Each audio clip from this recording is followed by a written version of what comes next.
बिस्मिल्लाहिर्रहमानिर्रहीम अस्सलाम वालेकुम। तो फ्रेंड्स, आज की हमारी वीडियो भी एक इन्फॉर्मेशन है, एक क्वेश्चन के बारे में। हमसे कुछ लोगों ने क्वेश्चन किया था कि हम पैनाडोल सिरप की जगह बच्चों को टैबलेट पैनाडोल या कालपोल टैबलेट दे सकते हैं एमरजेंसी की सूरत में, अगर तो सिरप मौजूद ना हो। तो इस चीज़ का फ्रेंड्स छोटा सा जवाब है कि अगर आप पैनाडोल सिरप की जगह टैबलेट देते हैं तो पैनाडोल के जो 5 ml की डोज़ है उसमें तकरीबन 160 mg 160 mg पैरास्टामोल मौजूद है।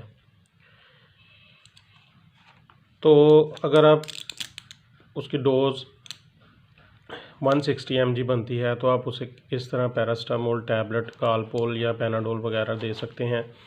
इसमें जो पैरास्टामोल की मिकदार है, जो इसमें पैरास्टामोल मौजूद है, वो तकरीबन 500 mg है।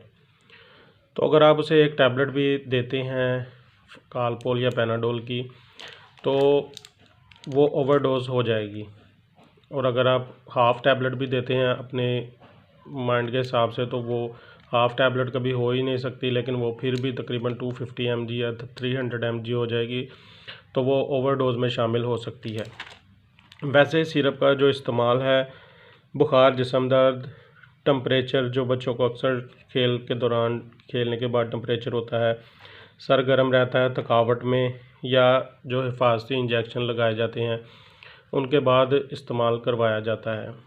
तो ये क्वेश्चन का जवाब है कि आप पैनाडोल सिरप या कालपोल या किसी भी ब्रांड का जो सिरप है, पैरास्टामोल में फेब्रोल वगैरह आते हैं, वो बच्चों को अगर आपने देना है तो वो सिर्फ सिरप ही यूज़ करवाएं, ना कि टैबलेट।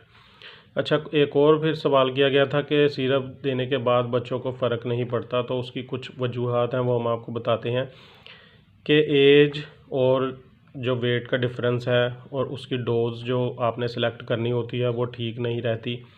इस वजह से आप बच्चों को जब देते हैं तो उन्हें फ़र्क नहीं पड़ता या वो उन्हें बेनिफिट नहीं होता। तो ये इसके पीछे भी, इसके पैक के पीछे भी मेंशन है, एज और वेट के हिसाब से आप क्या डोज सेलेक्ट कर सकते हैं।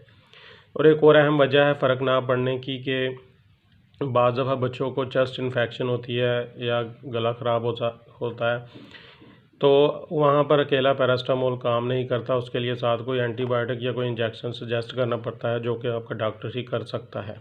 इसलिए एहतियात करें, ख़ास तौर पर बच्चों को पैरास्टामोल साल्ट देने के दौरान, कि उन्हें ओवरडोज ना दें, और अगर नहीं फ़र्क पड़ रहा तो किसी मुस्तनद डॉक्टर से रब्ता करें।